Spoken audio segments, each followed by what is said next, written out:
Dominus vobiscum, sequentia Sancti Evangelii secundum Lucam.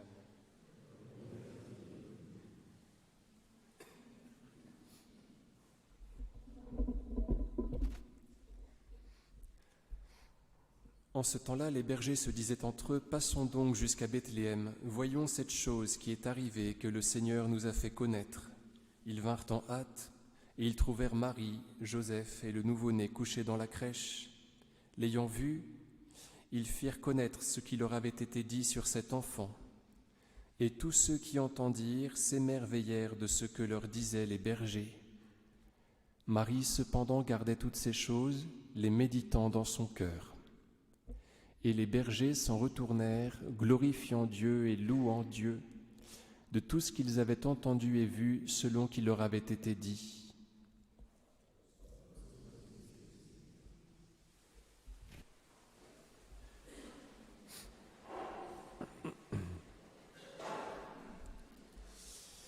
Au nom du Père et du Fils et du Saint-Esprit, ainsi soit-il. Les bergers ont été enveloppés de lumière, vous vous souvenez, dans une première partie de ce récit de l'enfance de Jésus, selon l'Évangile selon saint Luc. Ils ont été enveloppés de lumière, alors que le Seigneur Jésus, au même instant, était enveloppé de l'ange, parce qu'il se produisait déjà l'admirable échange entre la mort et la vie. Eux recevaient la vie quand le Seigneur était déjà revêtu de son suaire. Donc, dès que le Seigneur se colle à nous, c'est pour que l'échange admirable se produise. Bref, donc ils ont été enveloppés de lumière, ils ont vu les anges leur apparaître et chanter le Gloria, vous vous souvenez, et leur tenir un petit discours, leur demander d'aller à Bethléem pour adorer celui qui vient de naître. Alors ils les ont prévenus, les anges ont prévenu les bergers, vous trouverez un nouveau-né couché dans une mangeoire, ce qui tranche avec tout ce qu'ils viennent de vivre et de voir en matière de gloire. Donc ils se disent, bon, allons voir cette petite chose que le Seigneur nous a fait connaître. Ils arrivent à Bethléem, qui signifie maison du pain, mais en araméen aussi maison de la chair, c'est intéressant. Et ils voient Marie tout d'abord, et puis Joseph, et enfin le nouveau-né. Et si il est cité en dernier, le nouveau-né, c'est peut-être parce qu'il est vraiment tout petit, tout misérable. Voilà. Alors c'est très surprenant, il est encore couché dans la crèche. Marie l'avait couché plutôt que de le garder contre elle pour le nourrir, comme il se doit quand on vient de mettre au jour un enfant. Elle l'avait couché dans une mangeoire, c'était très très très particulier. Voilà. Il est toujours dans cet endroit, il est toujours dans la mangeoire. Voilà. Donc offert, si vous voulez, offert à manger comme pain de vie, dans cette ville qui s'appelle Maison du Pain. On pourrait dire maison du pain de vie. Donc la Vierge Marie consent au sacrifice de son Fils. Voilà. Donc il est toujours dans cette posture-là.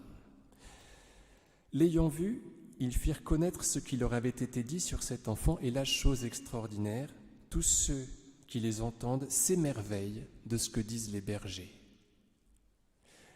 Vous voyez, ils pourraient s'émerveiller de ce qu'ils ont devant les yeux, le roi des cieux. Il ne s'émerveille pas de ce petit garçon parce le Seigneur Dieu n'a l'apparence que d'un petit garçon. Il s'émerveille de ce que leur disent les bergers.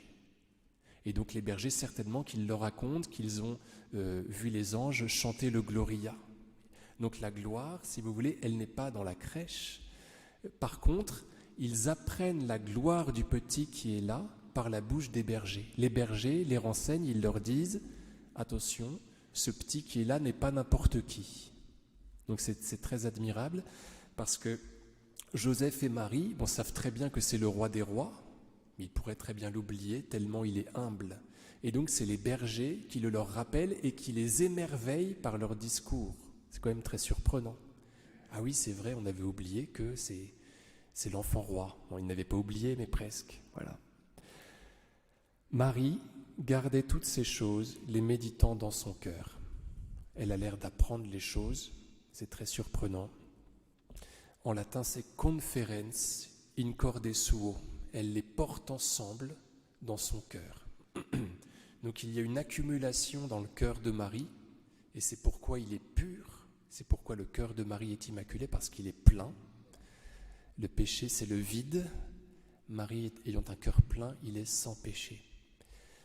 Et donc elle tient ensemble, elle porte ensemble toutes ces choses qui lui sont dites, parce qu'elle ne veut rien perdre, ce sont des trésors.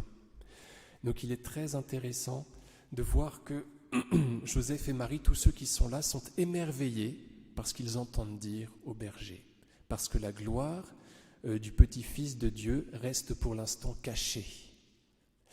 Donc il faut être alerte, il faut se mettre à l'écoute, il faut écarquiller les yeux de notre âme parce que le Seigneur nous parle quand même, souvent par les pauvres, par les bergers.